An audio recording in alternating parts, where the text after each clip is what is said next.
just wanted to briefly go over what we're going to talk through today. Today, the EMBC and CGI are going to jointly host a session on GFEs. First, we're going to have Michael walk through the different opportunities that we have, and just a broader review of what GFEs are about. And then we're going to also have some personal experience of people who have gone out and sourced GFEs, as well as who are currently participating in GFEs, so you guys can get a better sense of the opportunity that's out there. What Michael's going to go through today is the 3 GFEs that are available, or 4 GFEs that are coming available between Q2 and Q3, and there may be more later in this year, as well as we can start sourcing things for next year as well. So with that, without further ado, I want to introduce Michael Koenig, who's going to take us through all this. So thank you guys for hosting this, and thanks for being partners in our efforts to sort of test these new curriculum innovations out and think about how we might scale them. One of the discussions we had with the club leadership was different clubs who have different reasons to be and have specific interests, whether it's technology and emerging markets, Africa as a continent, et cetera, might have a real interest in sort of standardizing as part of their club role, finding these experiential opportunities. So let me talk really quickly about the background on these. I mean, really, this is typical Darden, right? So students come here, they have the experience, they talk about things that they would like to add to the experience. And over my years here, especially in the last 3 years, I've had more and more conversations with first and second year students that say, I want to have more experiential opportunities. And especially around the second year, when you're sort of in the second year, you've had your core, you're doing the electives, let me have those opportunities, and on one hand, really let me continue to apply the sort of knowledge and attributes that I'm building as a business professional and as a leader. And then the second piece is increasingly global opportunities. And then what really came together last year was this idea, basically because of a new flexible elective that the faculty passed as a structural piece. I was able to sort of put those two together, convince the administration to use the independent study as a way to sort of test out some new pilots. So we launched the first global field elective last year. That was in partnership with World Bicycle Relief in Zambia. And fantastic story. Part of the innovation for that elective is that we can actually put it out there rather than bid. It's actually people apply. And a simple application, but then the client and the faculty together sort of pick the team that they think is the right mix of knowledge, skills, and abilities to provide that client with the type of value add that they're looking for. So we did that in Zambia, World Bicycle Relief. They wanted 4 students to work on this fairly big, hunky, complex project. And they looked at all those incredible essays and the CVs, and they came back and said, no, we want 6. Because this is just it was sort of a telltale sign from the client side that this was going to be a value add. Well, it's worked well for us. We're in the second year right now of pilots. So let me talk about some of the specifics. So we talked about experiential and global together. It's application based, a simple application. We're trying to do these in batches, but I think as Kyle suggested, we're going to continue to work on identifying these either through the clubs or through our own connections, and bring them as they come on. So there could be a few more. In fact, I'm pretty sure I'll have a couple more in Stockholm for this spring that we bring to bear, probably entrepreneurial related young companies, startup companies. So keep your eyes open for that. So the applications are in, the team is selected, and you work for 1 or 2 quarters. Generally, these are 1.5 credit engagements, but the reality is if it was a really intense one over a really short period of time and a smaller team, we would look at the sort of hours that one would have to deploy to that, and it might push you into the 3 credit mark, but that's really a decision between the faculty in discussions with the client. We know that before we launch them, so you'll see that when you see the application, calls for applications go out. It is a Darden independent study, so you're stuck at that 7.5 credit total across any of your technically registrar-based independent study electives that you might have done or be in currently. These, again, are sourced through, increasingly through Darden students, which is very exciting, but faculty and then those of us who work in or closely with the Darden Center for Global Initiatives.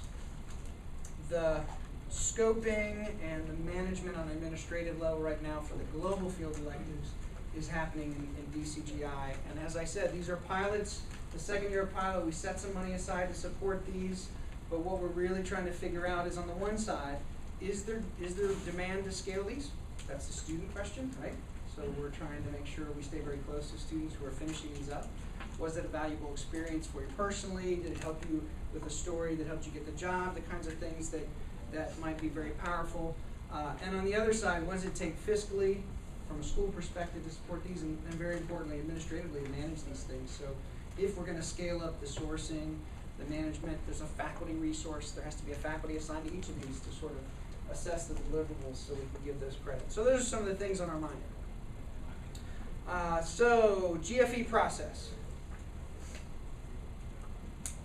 So through CGI, faculty and students is the engagement, work with the client, recruit the faculty sponsors, promote it to students. We get that selection after we get all the applications in.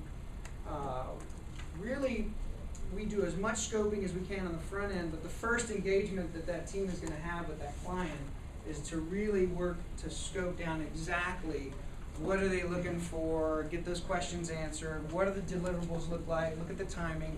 And we just had a conversation about the one that's going on in Sweden now.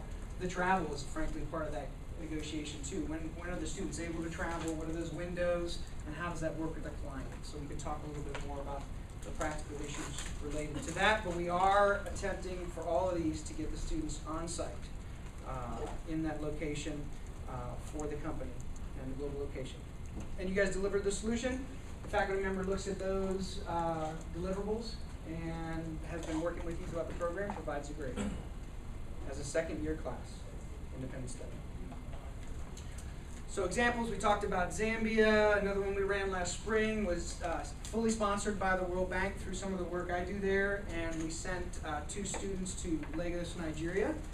Fantastic experience in lots of ways. Great place, a little chaotic. They had a good time, came back safe, it was exciting. Fall 2013, we've got somebody in the class, maybe a couple, who are on the Narrative, formerly Momoto, startup technology course, company.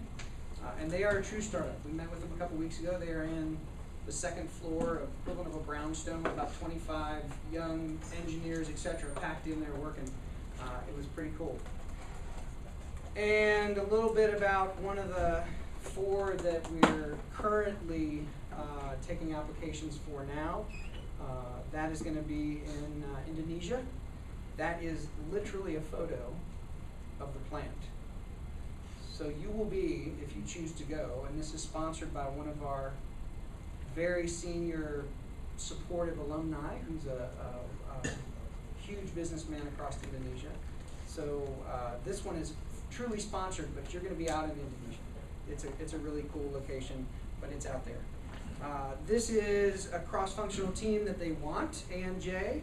The early scope on this, that they have an organic sago starch business plan that they want put together, new business development activities, and really what they're doing is a replacement for wheat tapioca in the market. So there's a lot of pieces to this. They're everything from new business plan, strategy, probably financing models, certainly go-to-market models, replacement models.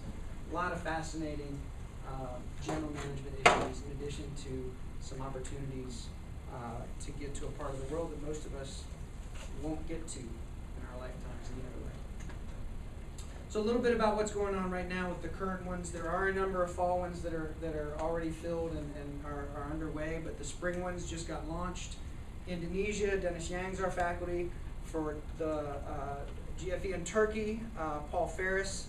That really is a pretty hardcore marketing strategy with a company there in Turkey. Preset is based in India, and Raj has agreed to be the faculty for that one. And Andy Wicks will be working with the Media Wave team in Egypt. So a little bit about the funding. To the extent we can, we're trying to get the clients to support funding for all of these. Obviously for nonprofits, NGOs, or especially sometimes startups who are in the earlier stages, that's not possible. So there is a funding cap that CGI would put towards offsetting costs for those who want to go, even for the unsponsored ones. And so there's a slight subsidy where necessary. Okay. Questions about the GFEs? And I'm going to tell you that I have to run to another meeting in about 5 or 10, so I won't tell you ahead of time, but I did want to stick around and see if you had some questions. Yeah? When applying to these, I guess, there's always possibility you're not chosen. That's right. Can you apply to more than one, or? Absolutely. Absolutely. In fact, other than CGI, nobody might know that. Okay. Because it's basically, we're capturing these in Qualtrics, we're pulling them out to the faculty, sending the information directly to the client, the faculty and the client get together and make some, faculty make recommendations, client makes a selection. And I guess theoretically, you could get chosen for 2 if you apply to more than one, or we That's can right. that doesn't. Okay. That's right. So that's where CGI or I, who are sort of at the center of this, will take a closer look. And that might actually be timing. Yeah. Right, so if one happens a little faster because the client's gotten back to us and it turns out you're on there, then we might be able to step in and say, you know, he's already got a spot on another one, he can't go to. Got it. And it's not, it would be potentially possible to be 2, but it's highly unlikely because of the travel and overlap. There's only certain windows you guys can go, so we wouldn't want somebody to do 2 in the same semester. Speaking of the travel part, when does that normally occur? Is it all over just kind of spring break period? Is it at different times for different ones? Or Well, I mean, you guys know the schedule, right? There's only certain blocks that are, none of these places are close by. So there's travel on either end. It's not like you're heading up to DC or New York, right? So it's March, right? When I talk to the clients, I request, especially those that can support it, actually travel on the front end and the back end. That's the optimal, right? So I'm actually face-to-face with the clients, having those first scoping discussions. I really get to know the company, things that are valuable to me to get started, and then bring it at the end. We definitely try to get the last one on the back end. And for that case, for a spring one, you're really looking at March, which would overlap for those of you who are interested in GBs or your own personal travel you have scheduled. But we've also seen that window in May that's after exams but before graduation. That's another possibility. We had the group go to Lagos, I think, last year, that time frame. So that's the difficulty. There's only a couple windows. And that's a little bit of that first discussion with the client. If you're not comfortable having that, then the faculty or I can have that conversation to try to move that discussion forward and make sure we know, what window works best for the team, and just make sure that's aligned. They're ready to support you to the extent they can. Yep. Are there any visa/language restrictions? We are assuming that you'll be doing your work on the ground with a minimum translator or at least a leadership team that speaks English. So that's what we're requesting from our side. Visa issues completely depend on which country you pick, the visa regulations, but you're basically in charge of managing the visa if you're choosing to travel to the location. And we certainly have resources. DCGI has a number of vendors who are very quick to turn that stuff around. So it's certainly an issue. If you want to travel and you need a visa, you'll have to get that done. That's for anybody, right? Yeah. Just for this group, I don't know if you've noticed, but I've been also looking for field experience electives, so not global field experience, but field experience electives, which would be domestic versions of the same thing. And I just got a draft opportunity from Koenig. They have some really cool technologies that they've just come out with, and they want a team of 4 to work on a go-to-market strategy. They've done a lot of their own research. I hope to have this out in the next week or 2. Keep your eyes open for it. Koenig is fully sponsoring this one. They're going to sponsor, it looks like they'll sponsor a trip to New York to the headquarters to meet with the leadership team in January, and on the back end to do the final work probably in March or May, depending on the length of the program. So we're going to keep pushing on these until you guys say uncle, or somebody above me who's writing the check says no more. Yep. You said travel is not necessarily required for all of these, but It's not required for any of these. Right. That's right. We have to put that in there because we got burned in the unstable issues in Tunisia last year. The team working really hard on the project and they just couldn't go because the university wouldn't allow it. how about work expectations over the break periods? It's like over spring break, over winter break. What are the expectations for work during that period versus during the terms or quarters themselves? That's really up to the team and talking to the client, what you promised, what you delivered. So to give you a scope on this, a 1.5 credit class assumes 67 or 68 hours of work over the time frame from start to finish. Again, that can be a shorter time frame, a longer time frame. So That's kind of what we're assuming you're in that range of hours. Now, you may be passionate about it and see a huge value add to doing extra time. That's kind of up to you. But when we're scoping it, we're trying to say, it looks like that fits in that particular pocket because, you know, you guys have all kinds of other stuff going on in addition to pretty full class loads. So we also don't want you to be so overloaded. And on the other side, we want to make sure it's scoped that we get a good product for the client. These are relationships that we hope in some ways, some of these clients may repeat if they have a good experience. In fact, they already have repeated in a couple cases with smaller projects and GBEs rolling into a summer internship in Sweden last year. Yep. In terms of sourcing these projects, Yeah. I mean, are there any specific, I mean, how would you go about that, and are there any specific criteria for the company or function in the industry or anything like that in terms of how you, or if they would be able to be sourced? Yeah. So you know, this is going to get into a kind of a complex administrative issue. We have Darden consulting projects. Tia Van Giese sits on top of those. There are many similarities, but the big differences are that almost all of those are sourced from student interest. There is no necessity nor even an idea that there's going to be a field experience. It's usually assumed it's going to be done remotely, and that's not an application process. That's the four of us have a really cool company. We want to do the work. In our second year, we go through that thing, and Tia says looks good. He helps you scope it too, and then you go do it. So ours is this sort of the client's making the selection. So that's a difference. And then the field component, which we're really trying to force through everywhere we can, is a big difference. So sourcing them, it's really, you know, if it's global, it's global. So it goes through DCI. If you came with a domestic one, you would probably just source that right through Tia, unless you wanted to talk to me about the field component. Although we really don't support the domestic field components like we can with DCI and the others. So it's about, you know, you've got a client who really interested, the value proposition about, you know, for all intents and purposes, it's relatively free consulting from folks here. I don't know what you're going to be making when you leave for McKinsey in a few months, but it's a heck of a lot more than free. Pretty expensive stuff. So it's a real value proposition when Darden students get in there and do the work. So if you can make that and they're excited, bring them to us. Bring them to Kristen, bring it to Mark, bring it to me, and we will work with you to sort of vet that relationship and make sure that, you know, this is going to be a great experience. What we have done, so the consulting experiences go through Tia are, you know, I pick my team and come to you.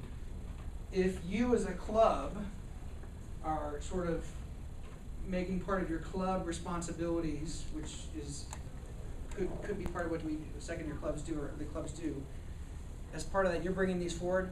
We will talk to you about using the club as sort of the first pass to give options to be associated with it. Okay? So in lieu of you bringing these to the table, giving club members first pass at looking at the opportunities. So we'll talk about that based on I think some of the students are going to share about their own experience sourcing. Great. So. Okay. Any other questions for me? Nope. All right. Thanks, folks.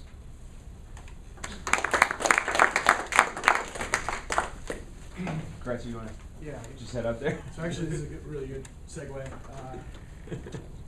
I knew last year that I wanted to have more opportunities for students to work in tech and have experiences. So, you know, I would say the way I sourced a GFE. So I sourced the narrative GFE, which for some background, Christine's working on. It's a clip that you put on your shirt, and every 30 seconds it locks in your GPS and takes a photo. And so essentially it becomes like a memory device for a couple of days, and it has a lot of practical application in consumer technology and other industries. So it's a really interesting product. It's like basically the first of its kind in this wearable technology. So I actually bought one of these things, but it was a pre-order on Kickstarter, and being in Stockholm, I recognized it as an opportunity to meet with the company. And so I wrote them I brought the email with me because I was like, I was trying to remember how this all happened. So I looked up the email, and the key things, which I'll point out, you're a student, it's really easy to say, I'm a student, I'd like to meet with you. Like, people are responsive, you're not threatening to them. Offer something. So my second sentence here, I'm saying, as a president of the Darden Technology Club, I I think we can find ways to help your team with consulting, marketing strategy, etc. And then the third thing is make it really convenient. So this is my first correspondence with them. I said, I'm available at these times. Like, we're available at these times. I listed 4 times. The next email to this was, why don't you come to our office at this 4th time you said, we'll have lunch, here's our address. And my next email was, see you then. So like, it was the easiest thing to schedule a meeting because I made it very easy for them. So I definitely recommend that. So next thing, I was in Stockholm doing the global field, doing the GBE, and so I left an event early, showed up at this office that Michael described earlier. It was this small apartment, and we sat down with the CEO and just had this amazing conversation about where they wanted the technology to go, and they started telling me about how it would apply to potentially military and medical industries, and I was like, okay, like, Darden is, we have a tremendous, hospital and medical system here. We also have a lot of ex-military students, so like I can see how we can help you. So we talked. That was like a little bit about the scoping, but it was really vague at that point. And then after that, it was only like an hour meeting. I wrote them a proposal. I made them aware that they should be contributing back to us in some way, like whether they sponsor flights to meet them in California when they'll be around, or bring them to Stockholm.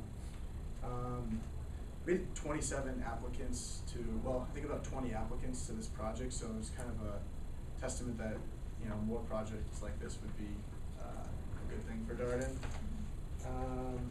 And then it was just managing both parties. I was trying to connect Darden, trying to connect Darden faculty with their leadership team, and it actually really helped that 2 weeks ago, Mike Lennox and Mike Koenig were out there to meet with them and like solidify the relationship.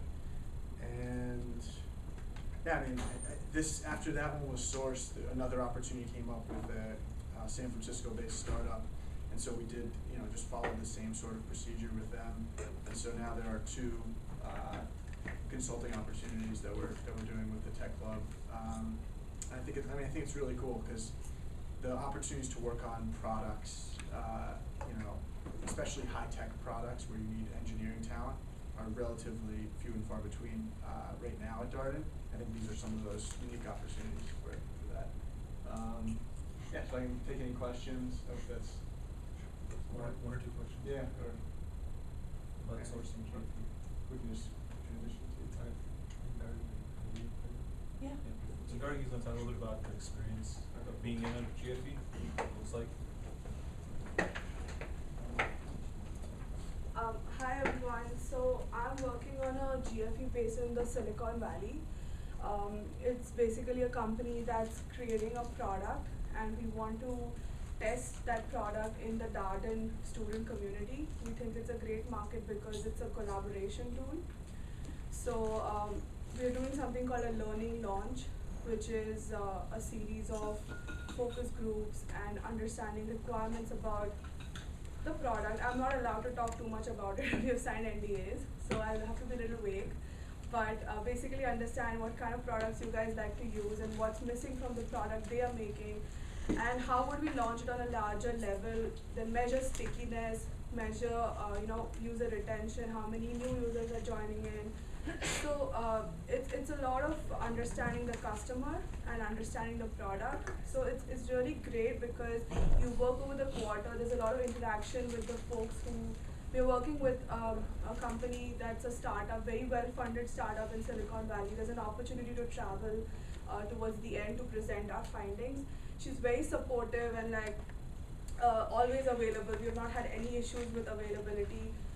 Generally, startups in Silicon Valley are very open and want to communicate, are open to answering any questions that you might have. It's been great working with the team. We all have our own separate roles, yet we have to get together on a regular basis. So it's a lot of work. It's not like you can not do a course and just do a GFE. It's time commitment. I think we spend 3 hours a week, more than that in fact, just to meet.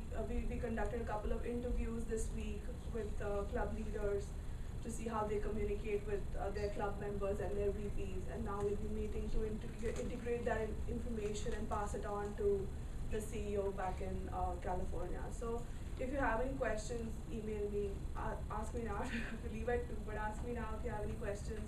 And I think I would definitely recommend it. Definitely go for it. I mean, it's a great experience, great learning and experiential work.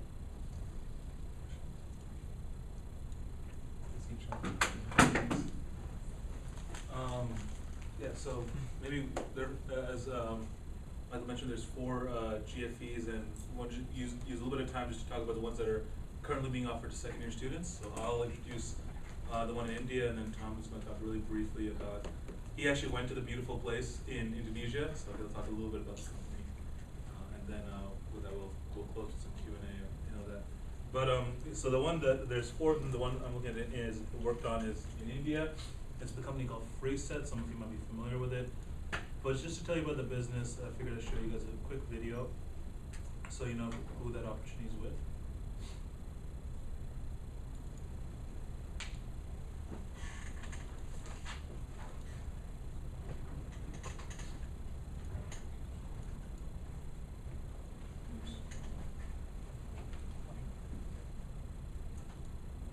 দিন পর দিন খেতে পাইনি না খেয়ে খেয়ে থেকেছি এখন বাবা 10 বছর সুখ পেয়েছে সুখ হয়েছে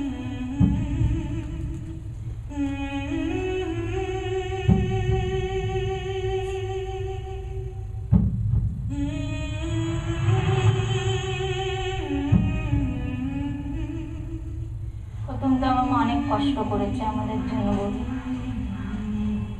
সব সময় ঘরে কাস্টমার অনেক কাস্টমার হয়তো আমাকে চয়েস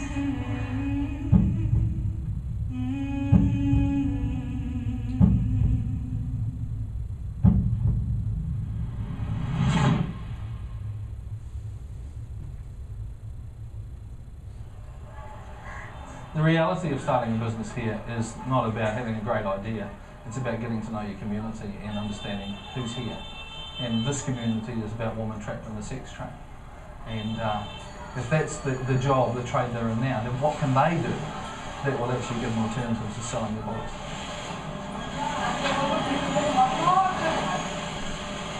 আমাদের প্রোডাকশন ভালো হলে মাল বাইরে যাবে তবে আমাদের ফিসে আরো বড় হবে তাহলে আমরা মেয়েদের মুক্তি দেবো আরো FreeSet hires women based on their desire for freedom from the sex trade, regardless of the skills they have. They're given training for their job, as well as being made aware of basic health issues. They're also taught simple reading, writing and counting skills. ছোটবেলায় আমার মা একটু গরিব ছিল লেখাপড়া করাতে পারিনি প্রচন্ড গরিব ওই জন্য পড়তে পারিনি আগে আমি পারতাম না আমি এখানে এসে এই কদিনই শিখেছি আপনার কাছে আগে একদিনই পারতাম না এখন লক্ষ্মী দি যদি বলে তাও পারবো দিদিমা যদি বলে তাও আমি এখন পারবো আমি না দেখে পারবো ভালো লাগছে আমার খুব আমি আনন্দ পাচ্ছি লিখে মনে হচ্ছে আরো আরো শিখি লেখাপড়া আরো আরো শিখি মনে হচ্ছে Choosing to work at FreeSet is just the first step on a woman's journey to freedom. Now she is free from working in the sex trade, she must learn how to be free from the baggage of her past. FreeSet আমি কাজ করে অনেক টাকা ওই টাকা দিয়ে আমি নিজে ম্যারেজ করেছি 1 টাকা আমার মা না সে কোথায় পাবে Debt, disease, addictions and a lack of self-confidence are common problems. They take time to work through. FreeSet provides a supportive community where this can happen. আমার জন্য প্রথম হচ্ছে নতুন মেয়ে যে কাজ জানে না তাকে কাজ শেখানো যে ভালো সেলাই জানে কিছু মেয়ে সেলাই জানে ভালো কিছু মেয়ে জানে না যে ভালো সেলাই জানে তাই যে জানে না তা ভালো মেয়ে তাকে শেখাবে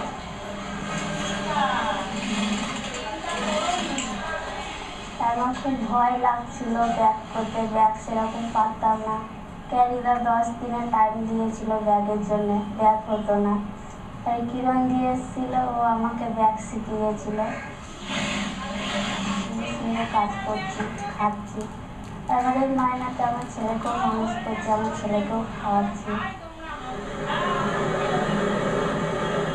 A job at Free Sit doesn't mean a woman suddenly finds great prosperity.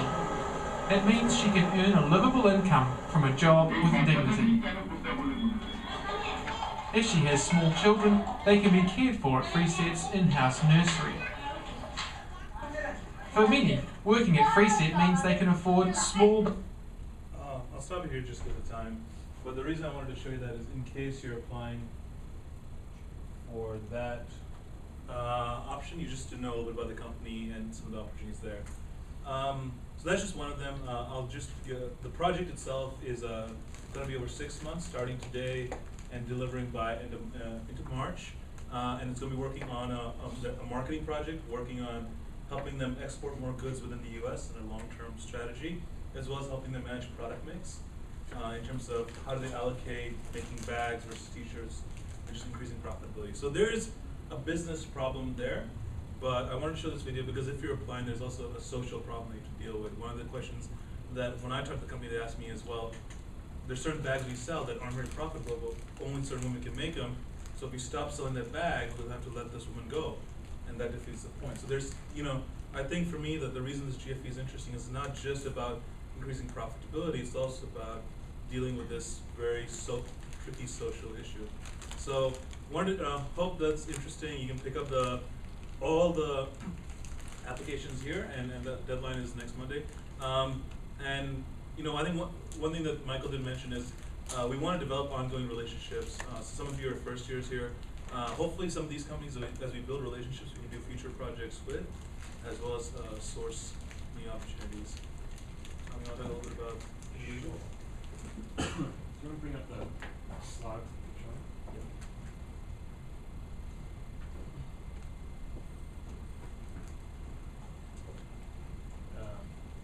So I can't speak specifically to what the scope might be for the GFE, but I can definitely talk about the sago plantation, what it's like visiting there, and the villages and the social issues and everything else that's going on. So obviously it's Indonesia. The location of this is in the Indonesian side of the island of Papua New Guinea. And what they're looking at doing is essentially all these trees are sago palms. And what you can do with the sago palm is you go and selectively harvest the sago palm and you get the starch out of the middle of it, then you wash it dry, and then you can sell it as a starch onto a global commodity market. It's like you do with wheat tapioca. Yeah. Wheat and tapioca. The great thing about this, unlike other plantation-based businesses like palm oil or rubber, is that all of what you see there is already sago. So there's no kind of large-scale clearing of it, replanting. You're essentially selectively harvesting sago palms which are mature and about to die and fall over anyway. So there's no environmental impact is very minimal. So that's the kind of the hard economics business side. The second great thing about this is the social impact. Where this is in Indonesia, the people who live in this area essentially live in New Guinea. Most of them live on a subsistence scale agriculture. That's the lifestyle. There's no industry, there's no shops, there's no farms, there's nothing else. Essentially all they do is harvest a few vegetables from the forest and do fishing, and that's about it. Obviously limited, if any, access to dump schools, education, medical, all the rest. So the hope is from this project, by employing, I can't remember what it is, hundreds of, at least a couple of hundred of villagers who go out and selectively harvest and bring it through to the factory and then process it. They're also providing for the families. They're building schools and a couple of hospitals and other associated infrastructure, but they're really providing a useful kind of economic life and impacting people who essentially have been leaving this day and age. My wife and I travelled to this location in January 2012. Yeah. We visited the villages. Everyone was very friendly. It was an amazing experience. I don't think unless you did this, you never go to that part of the world. It's apart from the fact that there's obviously no resorts nearby. It's very difficult to get by a couple of plane rides and a boat ride to get there. But it's amazingly beautiful. It's a unique experience to go see people in Indonesia who essentially have come to the Stone Age. be greeted by their dances and festivals and recipes and everything else. So it's an amazing place to part of the world to go. To be a fantastic social impact to people living there, provide them with an income and at least some basic access to things which will hopefully improve their life a little bit. So happy to talk afterwards if any other questions and so forth. And talk about that.